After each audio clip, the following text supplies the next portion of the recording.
Bradesco. Entre nós, você vem primeiro.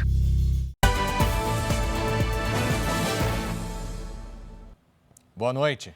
Boa noite. Uma investigação da polícia levou à descoberta de uma oficina de fachada que, na verdade, funcionava como um desmanche clandestino de veículos. Foi no litoral paulista. Carros e motos roubados eram desmontados e as peças comercializadas de maneira ilegal, principalmente pela internet. A movimentação na oficina em Guarujá, no litoral de São Paulo, era alvo de investigação da polícia. No local, funcionava um desmanche clandestino. Eles recebiam veículos montados, veículos inteiros, e eles vinham cortando, como a gente fala, seja lá com maçarico, com serras, enfim, vendiam peças como se fossem novas. O delegado suspeita que as peças eram vendidas pela internet. Através de redes sociais e também através dos meios que a gente já conhece, que são os aplicativos de mensagens e também através dessas plataformas de compra e venda informais que existem pela internet. O comércio online neste ano deve representar 15% das vendas de autopeças para reposição no país. Comprar sem sair de casa, com apenas alguns cliques, é uma facilidade que atrai muita gente. Mas o ambiente digital também pode favorecer a ação de criminosos. Por isso, o setor de autopeças alerta os consumidores para o risco de serem enganados, de adquirirem pela internet produtos contrabandeados, piratas ou de veículos roubados. Uma ameaça à segurança do consumidor. Um pneu, dando um exemplo de um item, pode estourar e gerar, por exemplo, o capotamento do veículo. Os denominados materiais de atrito, lonas e pastilhas, vai impactar diretamente na condição de frenagem e nas consequências em relação a isso. O Instituto de Qualidade Automotiva lançou um guia para orientar os consumidores, disponível no site da entidade, com uma lista de produtos que precisam ter certificação do Inmetro. É uma informação que o comprador deve procurar nos anúncios. Todos os itens que têm certificação compulsória obrigatória precisam ter esse número identificado. Se não aparece na plataforma diretamente pelo vendedor, pelas informações que o vendedor coloca, a nossa recomendação é que o consumidor solicite. Preços muito baixos também podem ser um sinal para o consumidor desconfiar. A compra de autopeças de origem duvidosa estimula o crime organizado. Fica aqui o alerta, você que usa da plataforma de compra e venda de peças, você que compra uma peça dessa, por favor, procura saber da origem, procure o mercado legalizado de peças, procure o mercado original. Você está, assim, ajudando o país a crescer e não fomentando o crime organizado.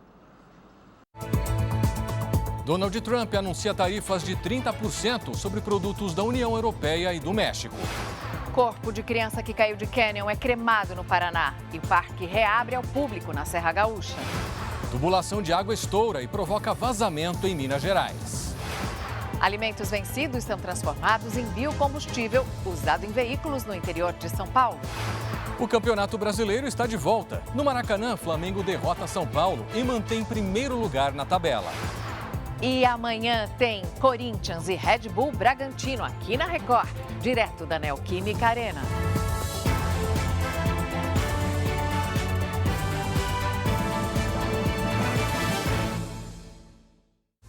Oferecimento Bradesco, cartões de crédito com benefícios de estrela de cinema.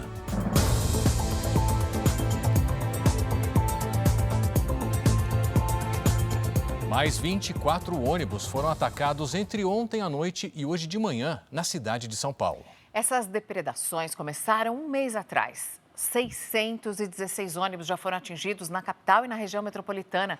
Quem depende do transporte público em São Paulo agora viaja com medo. As fotos mostram a janela de um dos ônibus vandalizados em São Paulo esta madrugada. O ataque foi numa avenida da Zona Sul. Desde o dia 12 de junho, houve 616 ataques. Até vans que fazem o transporte de pessoas com deficiência foram atingidas. Segundo o levantamento do Sindicato dos Donos das Empresas de Ônibus, desde o começo do ano aconteceram 855 ataques. O número cresceu 280% de maio para junho. A gente fica meio insegura, né? Para ir trabalhar, principalmente eu que acordo cedo, acordo de madrugada para ir trabalhar. 6 pessoas foram presas. Elas vão responder por dano qualificado e atentado contra a segurança do transporte. Esta imagem mostra quando um homem estaciona o carro vermelho, desce do veículo e atira uma pedra contra o ônibus. Foi no dia 27 de julho. Uma câmera dentro do ônibus registrou o ataque. A passageira, sentada ao lado da janela, sofreu fratura no rosto, passou por cirurgia e se recupera em casa. O suspeito também vai responder por tentativa de homicídio. São ações isoladas, tratam-se de ataques realizados a mando de criminosos que possuem, de alguma forma, ligações com empresas de ônibus. Além do susto e do medo, os ataques também provocam prejuízos financeiros. As empresas de transporte têm gastos com a reposição dos vidros quebrados e precisam recolher os veículos para fazer a manutenção. O vidro de um para-brisa custa mais de R$1.000 e ainda é preciso pagar a mão de obra. Antes eu fazia questão de andar na janela, agora eu ando do lado que tem a sulfona, no meio do ônibus, com medo de levar a pedrada. O contraventor Vinícius Drummond prestou depoimento na Delegacia de Homicídios do Rio de Janeiro. Ele escapou de um atentado a tiros. A polícia suspeita que o ataque tenha ligação com a disputa pelo controle do jogo ilegal. Foram cerca de 3 horas de depoimento na Delegacia de Homicídios. Filho do contraventor Luizinho Drummond, já falecido, ele é apontado como um dos novos integrantes da cúpula do Jogo do Bicho no Rio. Vinícius Drummond foi vítima de uma emboscada. O carro blindado que ele dirigia foi atingido por mais de 30 tiros de fuzil. O veículo usado pelos criminosos tinha os vidros adaptados para que eles pudessem atirar sem descer do carro. O contraventor teve apenas escoriações por estilhaços de vidro. Vinícius Drummond chegou à delegacia acompanhado de um advogado e de uma testemunha e não quis falar com a imprensa. Ele saiu pela porta dos fundos para evitar as câmeras. A polícia trabalha com a possibilidade do atentado estar ligado à morte de Manuel Agostinho Miranda, ex-braço direito do pai de Vinícius e responsável pelo controle dos bingos da família. Em setembro do ano passado, Agostinho foi assassinado dentro de um carro blindado. O crime teria sido encomendado por Vinícius por vingança. O ex-funcionário deixou de trabalhar com a família para se juntar a outro bicheiro, Adilson Oliveira Coutinho, o Adilcinho. As desavenças entre os chefes da nova cúpula do Jogo do Bicho já provocaram diversas mortes. Rogério Andrade, herdeiro do famoso contraventor Castor de Andrade, foi vítima de pelo menos 3 atentados. Num deles, em 2017, o bicheiro sobreviveu à explosão de uma bomba colocada sob o carro dele. Mas o filho, Diogo Andrade, de 17 anos, morreu na hora. Já Fernando Inácio, genro de Castor de Andrade e rival de Rogério, não teve a mesma sorte. Ele foi assassinado a tiros no estacionamento de um heliporto. Foi cremado hoje em Curitiba o corpo da menina que caiu num cânion no Rio Grande do Sul durante um passeio com a família. As circunstâncias do acidente estão sendo investigadas. O corpo de Bianca chegou ao aeroporto de Curitiba durante a manhã, num avião cedido pelo governo do Paraná. De lá, foi levado para o velório, que foi reservado para parentes e amigos. Na cerimônia, a advogada da família fez um pronunciamento. Agradeceu as mensagens de solidariedade e condenou qualquer tipo de julgamento. É muito fácil a opinião pública julgar uma família. Julgar uma família que queria entregar para Bianca uma vida digna e inclusiva.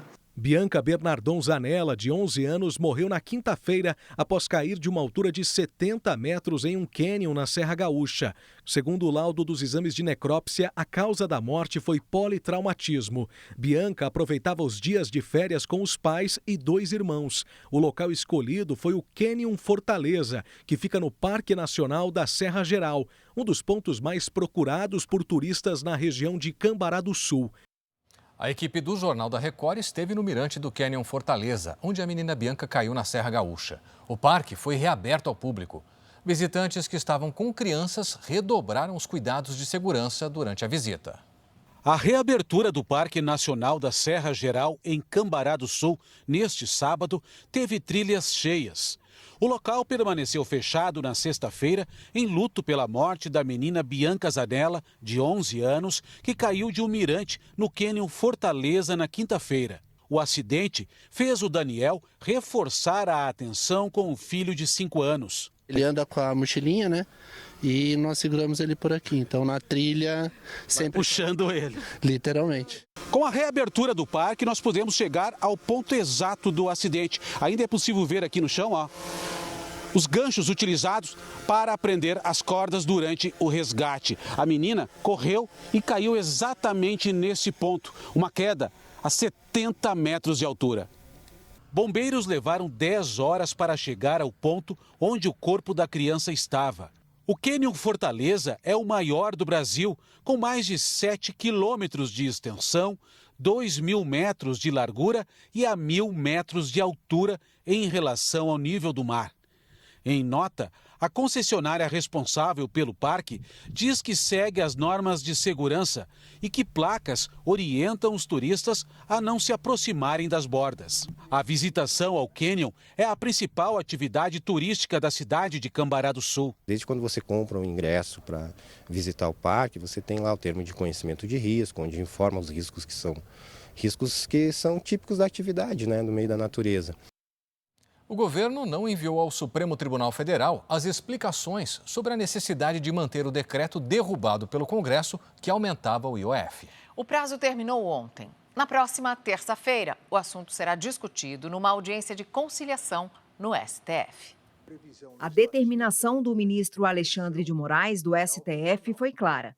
Governo e Congresso tinham 5 dias para enviar as explicações sobre o impasse do aumento do IOF. Câmara e Senado enviaram as justificativas. Já o Planalto não apresentou as explicações. Mas, segundo a Advocacia Geral da União, as justificativas do governo já estão na ação apresentada ao Supremo, que contesta a decisão do Congresso. E também serão mostradas na audiência de conciliação marcada para a próxima terça-feira. Enquanto o Congresso e governo não entram em acordo, a decisão dos parlamentares de derrubar o reajuste do IOF está suspensa. Caso as novas alíquotas não voltem a valer, o governo estima que deixará de arrecadar 10 bilhões de reais este ano. O valor é considerado essencial para o cumprimento da meta fiscal. O Congresso alega que o aumento tem finalidade apenas arrecadatória e não de regulação da economia. O presidente dos Estados Unidos, Donald Trump, anunciou tarifas de 30% para a União Europeia e o México. A previsão é de que a nova taxa também comece a valer em agosto. Donald Trump justificou em uma carta à presidente Claudia Sheinbaum que o México ainda não fez o suficiente para proteger a fronteira entre os dois países contra o narcotráfico. O governo mexicano disse que está em negociação com os Estados Unidos. Mas em um comunicado, o Ministério da Economia do México mencionou, em uma reunião com autoridades americanas, que se tratava de um acordo injusto e que não concordava. Sobre a União Europeia, Trump disse que não há uma relação comercial recíproca. Segundo dados do ano passado, o déficit comercial dos Estados Unidos com o bloco foi de 235 bilhões e 600 milhões de dólares. A presidente da Comissão Europeia, Ursula von der Leyen, disse que estão prontos para chegar a um acordo, mas não descarta retaliação proporcional para proteger os interesses do bloco europeu.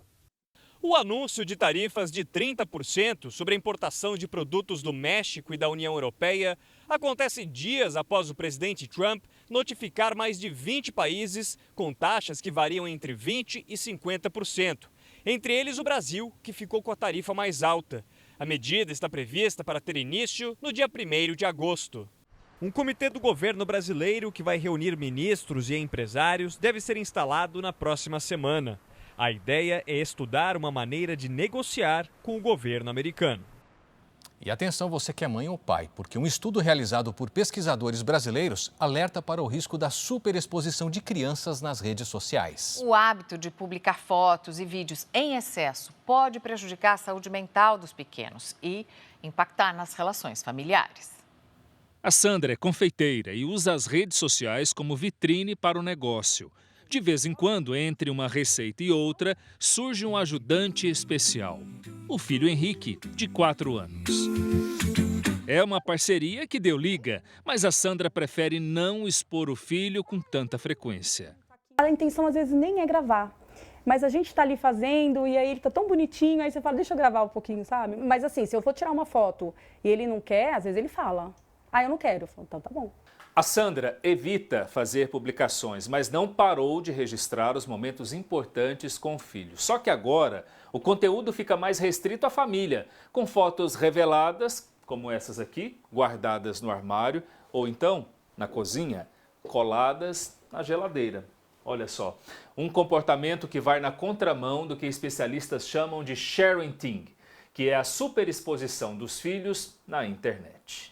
Pesquisadores brasileiros analisaram 77 artigos científicos que mostram os impactos dessa prática no comportamento das crianças e adolescentes. A gente tem visto muitas crises de ansiedade, né? Ela pode se tornar uma criança mais agressiva e ela pode também ter questões, inclusive, com a autoestima dela. Porque existe ali uma certa comparação dentro das redes sociais, né? O estudo não sugere que os pais deixem de compartilhar fotos e vídeos, mas que façam com bom senso. Os pais precisam ser orientados com relação, né, aos riscos dessa prática. Quando o conteúdo é publicado com consciência, é só diversão. Eu gosto. Eu adoro a mamãe. E o avanço da tecnologia tem impulsionado uma onda de imagens de abuso sexual infantil. É todo um conteúdo de pedofilia gerado por inteligência artificial. E olha, Mariana, os dados são preocupantes e alarmantes. Só no primeiro semestre deste ano, quase 1.300 vídeos do gênero foram identificados por uma organização britânica. Imagens cada vez mais realistas. E à medida que as criações ficam mais acessíveis, aumenta a preocupação das autoridades globais. Uma entidade britânica que monitora crimes na internet identificou só no primeiro semestre deste ano 1.286 vídeos criados por inteligência artificial que colocam crianças em cenas de abuso sexual. Em 2024, no mesmo período, eram apenas 2. Segundo os investigadores, algumas imagens reutilizam fotos de vítimas reais, retiradas das redes sociais ou sites escolares, enquanto outras são totalmente fabricadas. O governo do Reino Unido quer se tornar o primeiro do mundo a incluir na legislação a criminalização de material de pedofilia gerado por inteligência artificial. Uma proposta de emenda torna ilegal criar, distribuir ou armazenar esse tipo de conteúdo. Se aprovada, a medida poderá punir infratores com até 5 anos de prisão. Nos Estados Unidos, o Centro Nacional de Crianças Desaparecidas e Exploradas registrou quase 500 mil de denúncias de material de abuso sexual infantil gerado por IA nos primeiros 6 meses do ano. 7 vezes mais do que em todo o ano passado. 35 empresas atualmente reportam casos de pornografia digital à entidade. A Amazon removeu 380 mil casos de abuso infantil criados pela própria ferramenta. Já a dona do ChatGPT deletou 75 mil vídeos. De volta ao Brasil, temperaturas mais baixas fazem aumentar o preço da conta de luz. O principal vilão é o chuveiro elétrico. A Agência Nacional de Energia Elétrica manteve a tarifa da bandeira vermelha em todo o país.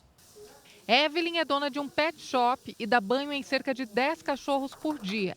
Neste período de inverno, ela costuma pagar quase 20% a mais na conta de luz do imóvel. A gente precisa utilizar o chuveiro numa temperatura um pouquinho mais alta, comparado ao verão. E os equipamentos em si que a gente usa também, a gente usa por um tempo mais prolongado, porque o pelo demora mais tempo para secar no frio. Nos dias frios, o uso de equipamentos elétricos aumenta. O chuveiro está entre os que consomem mais energia. Especialistas explicam que só pela mudança da chave do modo verão para o inverno para esquentar a água, a conta de luz já pode ficar até 40% mais cara. Isso dá quase 10 amperes de aumento.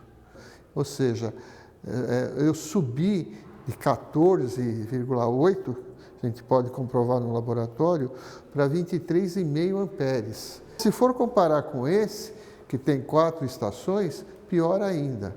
E esse modelo também tem um motor lá dentro para deixar a água mais pressurizada, mais forte, gasta muito mais. Neste mês, a bandeira tarifária segue vermelha em todo o país. Então, o consumidor arca com mais custos. Na prática, a conta de luz recebe um adicional de R$ 4,46 a cada 100 kWh consumidos. Para quem vive em São Paulo, os custos serão ainda maiores. A Agência Nacional de Energia Elétrica aprovou um reajuste de quase 14% na conta dos clientes da Enel. Para economizar, o especialista orienta a otimizar o uso dos equipamentos. A gente está usando mais roupa, né? E isso a gente vai lavar. E na hora de lavar, é bom acumular todas as roupas e lavar tudo ao mesmo tempo. E o sábado foi de céu encoberto em boa parte da região sudeste e até no interior do país. Agora, será que esse tempo mais nublado vai continuar amanhã? Lidiane Sayuri já está aqui com a gente para contar como é que vai ser o domingo. Lidiane, boa noite. Oi, Mariana, continua desse jeitinho sim. Boa noite para você. Clébio, boa noite. E uma boa noite para você que está conosco. A entrada de ventos do oceano favorece a formação de nebulosidade. Em São Paulo, os próximos dias seguem marcados pelo predomínio de sol, sem chuva. A temperatura aumenta aos poucos. Neste domingo, máxima de 23 graus. Na segunda, faz até 24. E na terça-feira, os termômetros vão até os 25. Hoje, os maiores acumulados de chuva foram registrados sobre os estados da região norte. No satélite, vemos que boa parte do país permanece com céu limpo e sem nuvens. Amanhã, a circulação de ventos úmidos do mar espalha temporais pelo litoral do Nordeste. Já no interior do país, o ar seco ganha força e provoca a queda da umidade do ar. Domingo à tarde, com 21 graus em Florianópolis. Em Brasília e no Rio de Janeiro, faz até 25. 28 em Natal e até 34 graus em Porto Velho. Hora de entregar o Tempo Delivery. O Mário é de Cianorte, no Paraná. Oi, Mário. Até terça-feira, previsão de tempo firme e ensolarado. Até lá, as temperaturas aumentam diariamente. Domingo com máxima de 24. Na segunda, 25. Na terça, esquenta até os 26 graus. A Lourdes é de Jaru, Rondônia. Bem-vinda, Lourdes. Sol e bastante calor marcam os próximos dias. À tarde, as máximas vão variar entre os 33 e os 35 graus. A gente espera a sua participação. Envie seu pedido pelas redes sociais com o nome de uma cidade e a hashtag você no JR. Mariana, Clébio. Obrigada, Lidiane. E as forças de defesa de Israel atingiram 35 alvos do Hamas na mais recente onda de ataques contra o grupo terrorista. A Força Aérea Israelense bombardeou alvos no norte de Gaza, incluindo túneis utilizados pelos terroristas. No Catar, as negociações por um cessar-fogo ainda não tiveram conclusão. O governo de Israel afirma que o Hamas rejeitou as últimas propostas. Hoje, manifestantes foram às ruas de Tel Aviv para pedir a libertação dos 50 reféns que ainda permanecem na faixa de Gaza. Eles foram sequestrados em outubro de 2023. E Israel começou o trabalho de demolição para reconstruir imóveis destruídos pelos ataques do Irã durante a guerra, que durou 12 dias. O Jornal da Record conversou com moradores que perderam a casa onde moravam e um deles mais de uma vez. Um mês depois, o local mais atingido em Israel na guerra com o Irã começa a ser demolido. O prédio de 10 andares em Bat Yam, nos arredores de Tel Aviv, foi atingido diretamente por um míssil balístico na madrugada de 15 de junho. 9 pessoas morreram aqui, entre elas a mãe de Gil, Bela Ashkenazi, de 94 anos. O filho relembra o horror daquela noite. Depois do impacto, fui para o quarto da minha mãe, vi que não tinha mais chão e subia muito fogo. Percebi que ela tinha caído junto com a cama, conta ele. Entendi que minha mamãe se caiu com a cama. Gil é um dos 11 mil desabrigados em Israel por causa da guerra de 12 dias com o Irã. Ele foi transferido pelo governo israelense para esse hotel, onde poderá ficar até 1º de agosto. Em outro ponto da Grande Tel Aviv, uma história difícil de acreditar. Há 16 anos, Jamal é voluntário de uma organização que ajuda no resgate de corpos em tragédias em Israel. Logo no segundo dia de conflito, a casa dele foi atingida enquanto ele trabalhava em outro local. Em meio aos ataques frequentes do Irã, ele conseguiu achar um novo apartamento. 4 dias depois, o Jamal estava nas ruas novamente, indo a locais atingidos por mísseis iranianos, quando ele recebeu um chamado para esse endereço, que ele ainda não tinha memorizado, mas era da nova casa dele.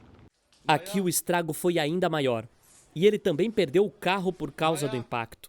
Os prejuízos passam dos R$300 mil, mas ele olha o lado positivo. Os mísseis me atingiram 2 vezes, mas eu estou aqui falando com vocês. O conflito de 12 dias matou 28 pessoas em Israel e feriu mais de 1.400.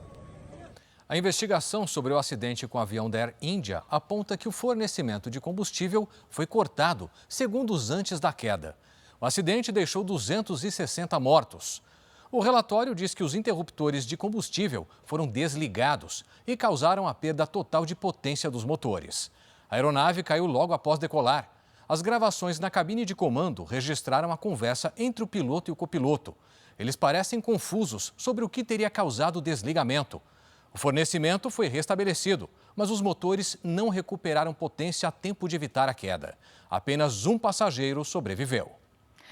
Veja ainda hoje aqui no Jornal da Record, uma pesquisa identifica a presença de agrotóxicos em biscoitos, achocolatados, bolos prontos e outros alimentos ultraprocessados. E no futebol, a retomada do Campeonato Brasileiro aqui na Record. Corinthians e Red Bull Bragantino se enfrentam amanhã às 6h30 da tarde, aqui na Neoquímica Arena, com transmissão da Record.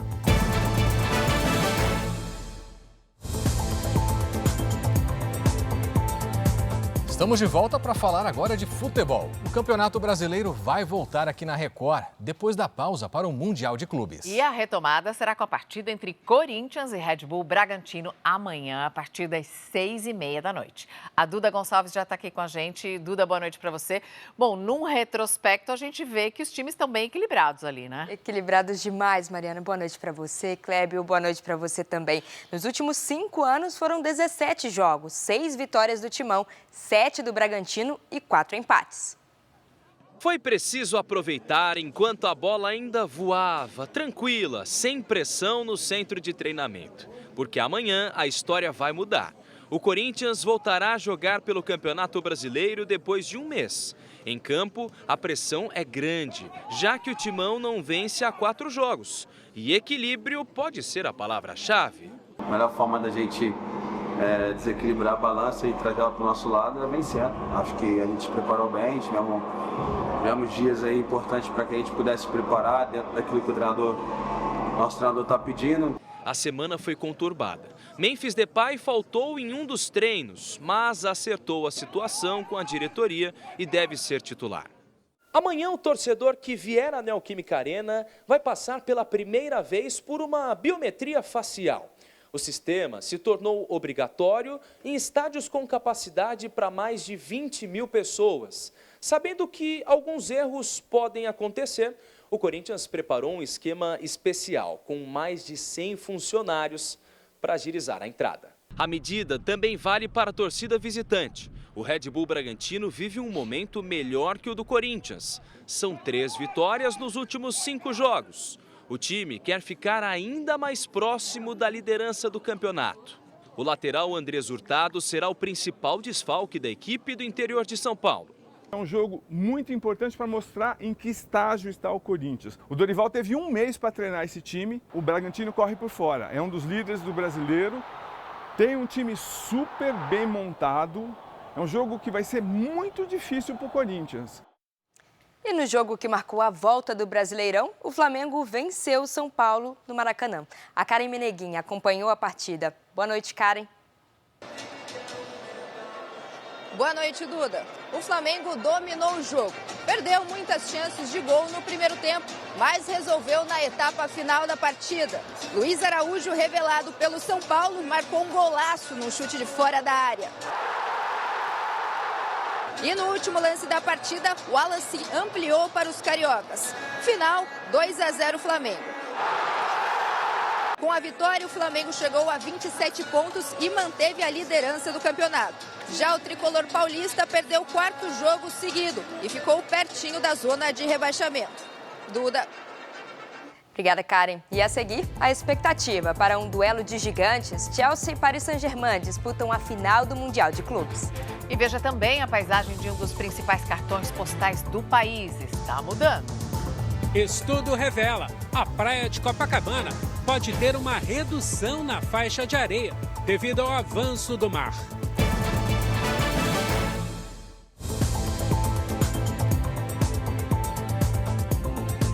Estamos de volta com um alerta para a sua saúde, porque uma pesquisa realizada com 24 alimentos ultraprocessados identificou a presença de agrotóxicos em pelo menos a metade.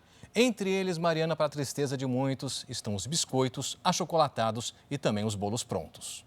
Preparar a lancheira é um dos momentos preferidos da Mariana antes de ir para a escola. Às vezes eu coloco fruta, às vezes eu coloco salgadinho. Todo mundo leva besteira, essas coisas mesmo, né? Aí a gente divide, tá tudo certo. Ela come bem, ela come de tudo, come salada, come as verduras, come frutas, almoça bem, né? Aí a gente às vezes deixa, né, dar uma escapada aí. Pacote colorido, sabor marcante, praticidade. Principalmente para as crianças, esses produtos parecem até uma diversão. Mas por trás de tudo isso pode haver ingredientes prejudiciais à saúde, como agrotóxicos. Um estudo analisou 24 produtos ultraprocessados, entre eles macarrão instantâneo, biscoito, bolos prontos e bebidas lácteas. Em 12 foi detectada a presença de agrotóxicos. Alimentos à base de trigo e vegetais, como o frango empanado, por exemplo, também apresentaram resíduos de defensivos agrícolas. Muito provavelmente por conta da matéria-prima, que é baseada em trigo, milho, que são das principais produções com uso muito extenso de agrotóxicos, né? Esta nutricionista do Hospital Moriá explica os riscos do consumo excessivo de ultraprocessados. São alimentos desprovidos de valores nutricionais, baixa quantidade de vitaminas, minerais e fibras. E o consumo desses alimentos a longo prazo podem acarretar em doenças como câncer, disfunções metabólicas. Em geral, os ultraprocessados são produtos mais baratos que os naturais. A boa notícia é que dá para ter uma alimentação saudável e que caiba no bolso. Você vai ter uma fruta num sabor melhor, numa qualidade melhor, num valor um pouquinho mais abaixo por ser frutas da estação. Pensaria ainda em investir no próprio pãozinho francês, que é um alimento que não é tão processado como um pão de forma. Quanto menos embalagem no alimento, melhor. E o rompimento de uma adutora provocou um enorme vazamento em Nova Lima, na região metropolitana de Belo Horizonte. E esse estrago aconteceu durante obras de manutenção na rede pluvial. As imagens gravadas por moradores e comerciantes mostram o rompimento. O jato de água lançado para o alto lembra um grande chafariz. Parecendo tiro de canhão, que foi a água subindo, uma coisa assim horrorosa, sabe? No prédio da Câmara Municipal da cidade, parte do teto cedeu e destruiu o plenário. O edifício histórico tinha sido reformado em abril. Adentrar e ver setor por setor qual que foi o impacto, o tamanho desse impacto e a gente ter uma noção melhor posterior a isso de quanto vai levar uma reforma. De acordo com a prefeitura, acontecia uma obra de manutenção na rede pluvial previamente programada quando uma retroescavadeira atingiu a adutora. Ninguém ficou ferido. O acidente prejudicou o abastecimento de água em mais de 50 bairros aqui de Nova Lima. A previsão é que os reparos sejam concluídos ainda hoje e o fornecimento seja restabelecido. A Companhia de Saneamento de Minas Gerais negou que a rede atingida pela retroescavadeira estivesse mal sinalizada. As adutoras da Copasa, elas são cadastradas e esse cadastro é compartilhado com todos os municípios que concedem à prefeitura. Equipes da Defesa Civil estiveram no local para avaliar os danos provocados. Na segunda-feira, a Defesa Civil retorna para acompanhar aí os desdobramentos, quem for fazer as manutenções devidas no prédio. O Brasil produz 80 milhões de toneladas de lixo por ano. E olha, Mariana, só 4% disso tudo é reciclado. Bom, um enorme problema, né? Mas no interior de São Paulo, alimentos vencidos ou sobras descartadas ganham um novo destino. São transformados em biocombustível. O chocolate vencido vai para a esteira e é triturado. O mesmo acontece com o suco, com o macarrão. Alimentos com alto teor de açúcar descartados pela indústria. As embalagens são separadas e encaminhadas para a reciclagem. Desde junho, o destino final de todo aquele produto é este: bombas de combustível. A produção atual está em torno de 240 mil litros por mês. São cerca de 600 toneladas de alimentos descartados que se transformam em etanol para abastecer veículos. Parte do etanol produzido é utilizado nos carros da empresa de soluções ambientais que desenvolve o projeto no interior de São Paulo. O excedente é vendido para postos de combustíveis ou transformado em álcool para limpeza e perfumaria. Tudo isso é mandado para a usina, onde lá é feito um processo fermentativo biológico, né? Então, é um processo que você utiliza um mix de bactéria que começa a fazer aquele processo natural de degradação de toda essa energia presente ali. O Brasil produz cerca de 80 milhões de toneladas de lixo por ano. Apenas 4% são reciclados. Iniciativas que dão destinos alternativos para os resíduos, como a produção de etanol, ainda são pequenas, mas indicam um caminho sustentável para um dos maiores desafios urbanos. Bertioga, no litoral de São Paulo, transforma restos de alimentos de escolas e restaurantes e os resíduos das podas de árvores da cidade em biogás.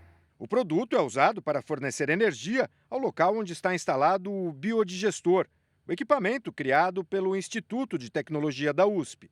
São 60 toneladas a menos de lixo orgânico por mês no meio ambiente. A gente precisa, de uma certa forma, fechar o ciclo dos materiais, o ciclo da energia, para a gente poder ter uma sociedade mais sustentável e com menos problemas ambientais. Uma vacina mais completa contra a meningite, que era aplicada em adolescentes, agora começa a ser oferecida pelo SUS para bebês. Jade trouxe a filha de 3 meses para se vacinar numa unidade básica de saúde em Contagem, Grande Belo Horizonte. Ela tomou a primeira dose contra a meningite C. Às vezes ela coloca até um alarme para lembrar, porque quando a gente deixa de dar, a gente se sente culpado mesmo. Os bebês ganharam um reforço no esquema vacinal contra a meningite. O Sistema Único de Saúde, que antes oferecia apenas a vacina meningocócica C aos 3, 5 e 12 meses, substituiu a última dose por um imunizante mais completo, o ACWY. Aumentou a cobertura vacinal de uma doença gravíssima, que é a meningite, né? Para agora mais 3 sorotipos, o total de 4, agora é a ACWY, e também diminuiu a chance de surtos por essa doença. O Ministério da Saúde disse que crianças que já tomaram as 2 doses da vacina meningocócica C e a dose de reforço da mesma vacina não precisam receber a ACWY. Já quem ainda não tomou pode receber a dose de reforço com a ACWY. O imunizante já era ofertado na rede pública para crianças e adolescentes entre 11 e 14 anos. Mais de 4.400 pessoas foram diagnosticadas com meningite neste ano no Brasil. A doença causa inflamação das membranas que envolvem o cérebro e a medula espinhal e pode ter consequências graves e até matar. O número de casos novos dessa doença ocorre justamente entre 0 e 1 ano. E o sistema imunológico, durante esse período, é muito imaturo da criança. O importante é vacinar. A Justiça de São Paulo reclassificou como homicídio doloso, quando há intenção de matar, o caso do marceneiro que foi morto por um policial militar de folga. Fábio Anderson de Almeida matou o marceneiro Guilherme Ferreira no dia 5 de julho. Ele foi preso por homicídio culposo, pagou fiança e foi liberado. O PM alegou que confundiu a vítima, que corria com assaltantes. Agora, a Justiça atendeu a um pedido do Ministério Público para reclassificar o crime para homicídio doloso. A defesa do policial informou que não vai se pronunciar. O corpo do sargento da Polícia Militar, morto durante uma operação, foi enterrado hoje no Rio de Janeiro. A cerimônia aconteceu em um cemitério da zona oeste da cidade. Ele foi o 22º policial militar morto no estado só neste ano. Kelviton de Oliveira ficou conhecido em 2020, quando foi flagrado carregando nas costas um colega de farda, que havia sido baleado numa comunidade. Você vai ver agora os destaques do Domingo Espetacular. Um novo capítulo na polêmica envolvendo a morte de Marília Mendonça. Pra ter o corpo quente, eu congelei meu coração. $2 milhões, cada um deveria ter recebido $400 mil. Eu exijo mais para uma parte do que para as outras num acidente que ceifou 5 vidas, é que ela deve ter dado mais importância à filha dela, né? A mãe da cantora é suspeita de ter exigido 50% do seguro destinado às famílias das 5 vítimas do acidente aéreo. Já chegaram na reunião dizendo que, por causa do status socioeconômico da Marília, ela deveria receber $1 milhão. Imagine só, ser preso por cometer um crime numa cidade onde você nunca esteve. Eu não tinha cometido o crime. E para mim eu fiquei, tá entendendo, arrasado. Isso aconteceu com um agricultor do Nordeste acusado de formação de quadrilha em São Paulo. A única cidade que conheço é Juazeiro da Bahia e nem todas. A família alega falhas no processo e luta para provar a inocência dele. Você vê seu pai preso, seu pai honesto, e você se deparar com a situação dessa. Paisagens incríveis em pleno deserto. Álvaro Ganeiro desembarca no Atacama e revela cidades que resistem ao tempo e ao clima extremo. A mais de 4.000 metros de altitude, lagoas surpreendentes criam um cenário único. Vale muito observar como essas lagoas parecem espelho, refletindo os Andes no fundo. Uma viagem de tirar o fôlego. É no Domingo Espetacular. Logo após o Brasileirão. O Exército Brasileiro realiza ações de saúde em comunidades indígenas do Pará e do Amapá. São atendimentos médicos, odontológicos e orientações sobre saúde bucal e higiene. É na beira do rio que os militares do Exército e os agentes de saúde ensinam as crianças da etnia Wayampi a escovar os dentes. O objetivo é adaptar a ação de saúde à rotina dos indígenas. A ajuda veio de longe. São 2 horas de helicóptero de Macapá, capital do Amapá, até o Parque Nacional do Tumucumaque, uma distância de 300 quilômetros. Nós, junto com as outras agências, chegamos na ponta da linha e otimizamos esse momento aí com os nossos meios e os nossos militares também para ajudar as comunidades que estão sempre conosco. A população da etnia Wayampi é de 2.600 indígenas que vivem espalhados em 95 aldeias no norte do Pará e no Amapá. A maior dificuldade deles para chegar aqui até a sede é a caminhada. Do limite do território até aqui, são cerca de 15 dias em uma rota desafiadora. Para conseguir atendimento, o esforço vale a pena. Deveria acontecer mais, 2 vezes por ano, esse tipo de ação que melhoraria muito a saúde para o povo Wayampi. A ação também se estendeu ao extremo norte do Pará. Lá, a maior parte dos indígenas Tirió não fala português. Na hora dos atendimentos, os militares do Exército ajudam na tradução. O Juventino está fazendo um curso de técnico de enfermagem. Ele quer facilitar o acesso à saúde na aldeia. Quando eu estava criança, eu pensei em formar como técnico de enfermagem, para ajudar meu povo. Um estudo de uma instituição australiana mostra que os países mais pobres do mundo têm uma dívida de 125 bilhões de reais com a China e o prazo termina este ano. 300 bilhões de reais investidos na construção de uma usina hidrelétrica no Paquistão. Outros 56 bilhões de reais em projetos de estradas e pontes na região da Sérvia e Croácia. Linhas ferroviárias como esta, no Laos, foram financiadas com 33 bilhões de reais. Todos esses financiamentos foram concedidos pela China dentro da iniciativa Cinturão e Rota, um projeto de infraestrutura que busca conectar Pequim ao resto do mundo. Mas depois de anos de obras e empréstimos, os 75 países menos desenvolvidos do mundo precisam quitar ainda este ano um total de 125 bilhões de reais em dívidas e juros com a China. O estudo indica que os países em desenvolvimento estão diante de um tsunami de pagamentos que pode obrigar governos a cortar recursos de áreas essenciais, como a saúde, educação e combate à pobreza, para quitar os empréstimos. O relatório aponta que a China está sob pressão internacional para reestruturar dívidas consideradas insustentáveis, ao mesmo tempo em que enfrenta pressões internas para recuperar o dinheiro emprestado. O Ministério das Relações Exteriores da China disse que desconhece os detalhes do relatório. O estudo também levanta dúvidas sobre o uso estratégico dessas dívidas para ampliar a influência geopolítica da China sobre países vulneráveis. Embora os empréstimos da China estejam diminuindo, o relatório destaca duas novas frentes de financiamento em crescimento.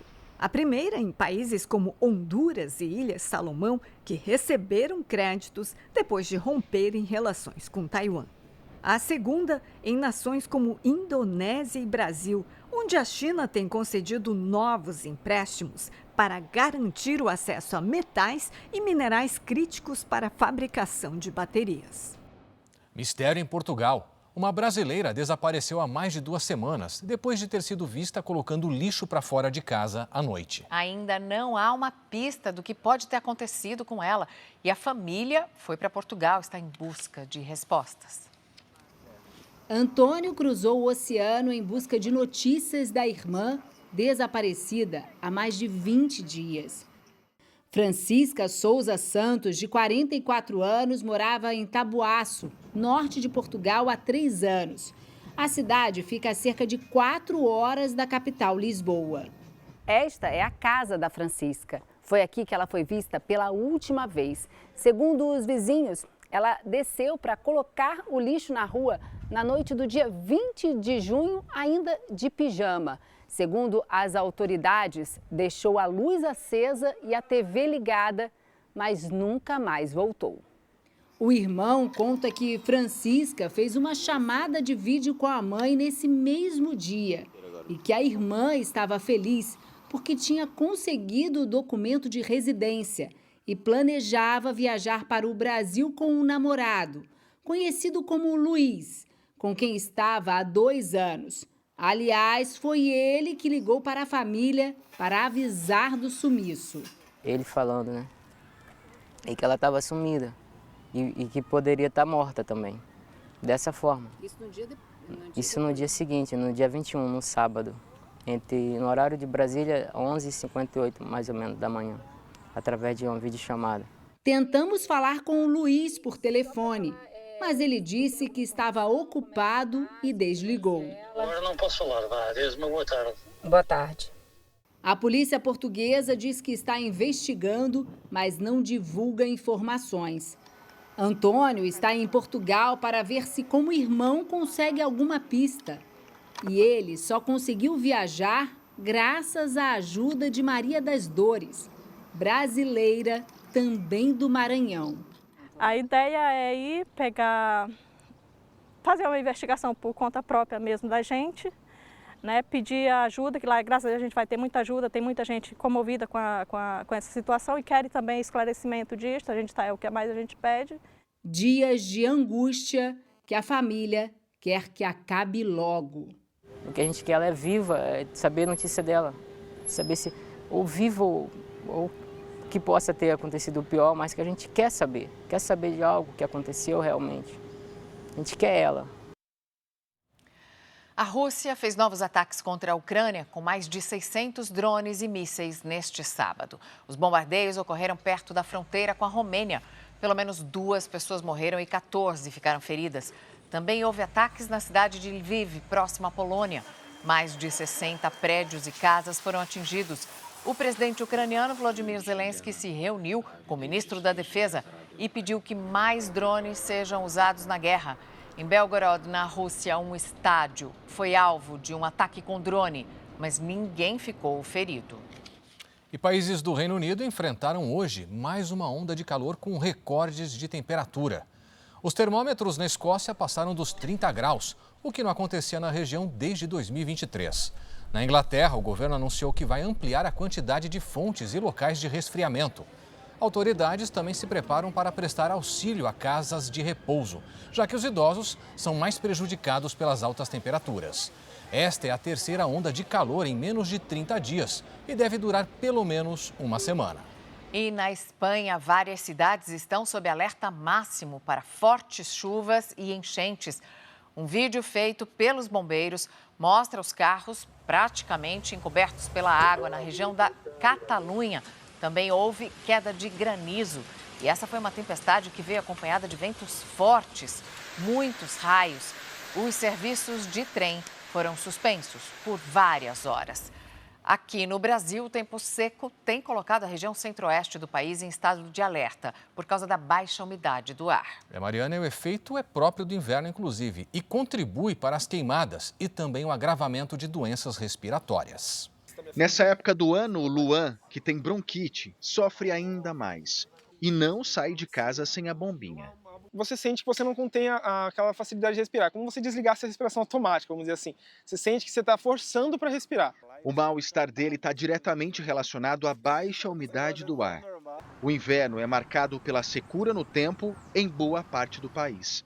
O centro-oeste brasileiro, que inclui Goiás, Mato Grosso do Sul e o Distrito Federal, é a região mais castigada nesta época do ano. A umidade relativa do ar tem ficado abaixo dos 30%. Aqui em Mato Grosso do Sul não há expectativa de chuva para as próximas semanas. E a umidade, que já está baixa, deve cair ainda mais. O período mais seco contribui para as queimadas em áreas rurais e urbanas. Mas um respiro de esperança vem do Pantanal.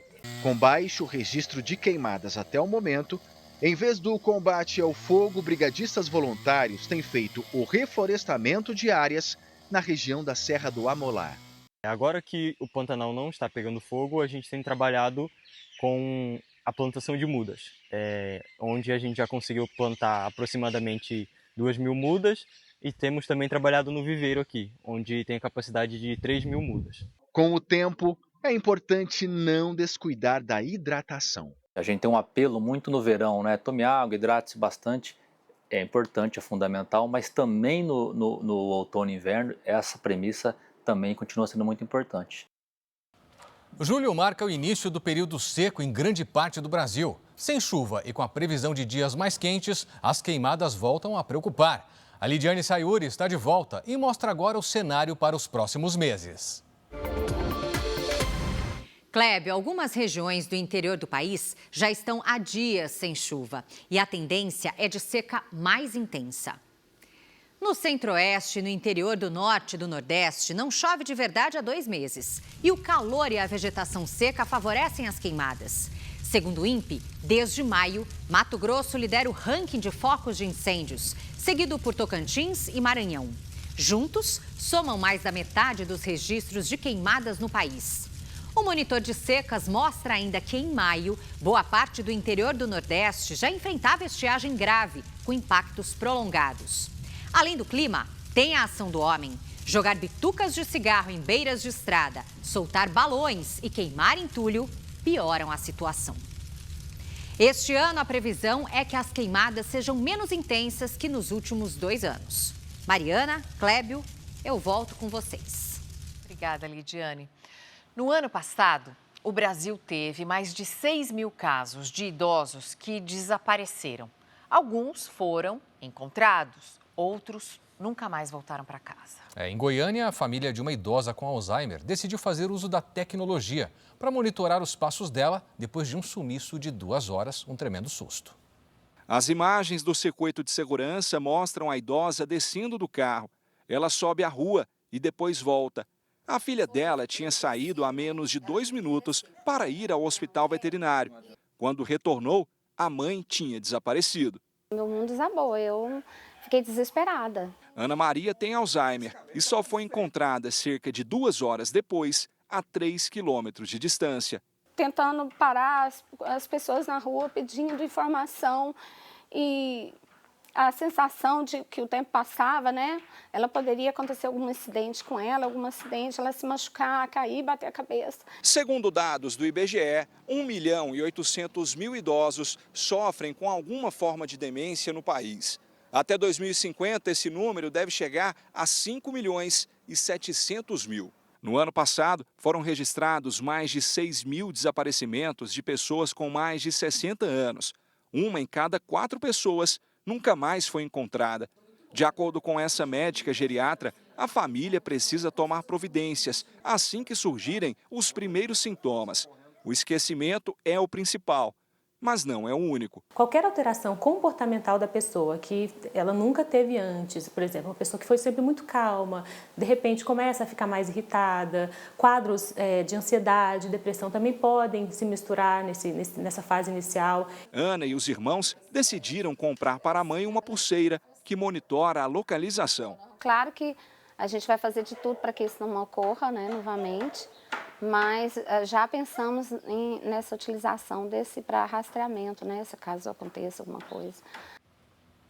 Um dos maiores cartões postais do Brasil está em risco. A praia de Copacabana perdeu 10% da faixa de areia só na última década. Copacabana é a mais famosa, mas não é a única que encolheu, não, no nosso litoral. A praia de Copacabana, uma das mais famosas do mundo, pode ter uma redução na faixa de areia por causa do avanço do mar e da erosão costeira. Um estudo da Universidade Federal do Rio de Janeiro mostrou que cerca de 10% da praia foi tomada pelo mar nos últimos 10 anos. Nas simulações realizadas pelos pesquisadores, até o fim deste século, a água do oceano pode avançar mais 100 metros. Essa elevação se dá basicamente devido ao derretimento do gelo das altas latitudes e latitudes polares e a própria expansão térmica dos oceanos. As praias de Ipanema, Leblon e Botafogo também podem ser impactadas. A previsão é que o mar avance até 80 metros. Mas o problema não é exclusivo do Rio. Segundo o estudo, mais de 75% do litoral brasileiro, entre o sul da Bahia e o norte do Rio Grande do Sul, apresentaram alta vulnerabilidade a inundações. Um dos exemplos é o alargamento da faixa de areia nas praias de Balneário Camboriú, em Santa Catarina, que visa proteger a orla contra o avanço das marés. O que ocorre principalmente em regiões metropolitanas, né, junto à costa do oceano, é que essas regiões foram planejadas, né, tiveram um planejamento urbano feito há muitos anos atrás, onde a situação climática era completamente diferente do que a gente tem hoje em dia. Tem que levar em conta, né, e cuidar para que as próximas gerações ainda aproveitem alguma coisa desse marão bonito. Eu acho que desde já os órgãos ambientais, né, o governo tem que fazer algo aí para preservar e que isso não venha acontecer, né? Seria bem trágico aí para a futura geração, né? Amanhã, Chelsea e Paris Saint-Germain disputam o título da primeira Copa do Mundo de Clubes. Duda, de volta com a gente, tem algum favorito? Pergunta difícil, Mariana. É um jogão, né? Vai ser um confronto de gigantes. E de um lado, o Chelsea da Inglaterra, que jogou contra o Flamengo, Palmeiras e Fluminense antes de chegar à decisão. Do outro lado, o PSG da França, que eliminou o Bayern de Munique e o Real Madrid e é o atual campeão europeu. Na véspera da grande final, PSG e Chelsea fizeram treinos leves. Duas equipes com trajetórias diferentes no Mundial de Clubes. O Paris Saint-Germain foi o primeiro colocado do Grupo B e só perdeu uma partida na competição, para o Botafogo na primeira fase. O Chelsea foi o segundo do Grupo D. Os ingleses também perderam só uma partida no torneio, também na fase de grupos e para um brasileiro, o Flamengo. Quando começou o mata-mata, os dois times mostraram força. Goleadas nas oitavas de final contra Benfica e Inter Miami. Depois, o Chelsea eliminou dois brasileiros em sequência, o Palmeiras nas quartas e o Fluminense na semifinal. Já o PSG venceu o Bayern de Munique e goleou o Real Madrid. A final será aqui no MetLife Stadium em Nova Jersey. O PSG, que nesta temporada já conquistou o campeonato francês, a Copa e a Supercopa da França, além de ganhar pela primeira vez na história a Liga dos Campeões da Europa, quer também o inédito título mundial para coroar um ano perfeito. Poder chegar em uma final de Mundial de Clubes pela primeira vez, então é uma coisa incrível que a gente está vivendo, uma temporada histórica para a gente. E o Chelsea é uma equipe muito boa, do outro lado a gente sabe das qualidades que eles têm, todos os jogadores, e a gente vai se preparar da melhor maneira possível para poder ganhar domingo. O Chelsea chega à terceira final de Mundial. Em 2012 perdeu a decisão para o Corinthians e em 2021 foi campeão contra o Palmeiras. I agree with most of the people that they say that they are the best team in Europe, the best team in the world. But at the same time, we're gonna try. We are here to try to do our best and to win the final. Pelo Brasileirão, o Botafogo venceu o Vasco por 2-0 no Clássico Carioca que aconteceu em Brasília. Já o Internacional derrotou o Vitória na estreia do técnico Fábio Carille. O time baiano entrou na zona de rebaixamento. Em Porto Alegre, o Internacional derrotou o Vitória por 1-0. Bruno Tabata pegou bonito de primeira e fez o único gol da partida. Com o resultado, o Inter saiu da zona de rebaixamento e o Vitória entrou no Z4. O jogo entre Bahia e Atlético Mineiro completa a rodada do Brasileirão neste sábado. E amanhã, a Record transmite com exclusividade na televisão aberta Corinthians e Red Bull Bragantino, a partir das 6h30 da noite. A cobertura completa da partida você também pode acompanhar no R7 e no Play Plus. Mariana, Clébio. Obrigada, Duda. Amanhã, 6h30. Tá marcado, hein? Bom, o Jornal da Record termina aqui, mas você pode assistir a edição de hoje completa ou ouvir a nossa versão em podcast no Play Plus e em todas as nossas plataformas digitais. E não se esqueça, a programação da Record está ao vivo e de graça no Play Plus. Fique agora com a Patrulha do Consumidor no Cidade Alerta, edição de sábado. E na sequência tem Super Tela com o filme Sicário, Dia do Soldado. Não perca. Boa noite. Boa noite, bom domingo para você.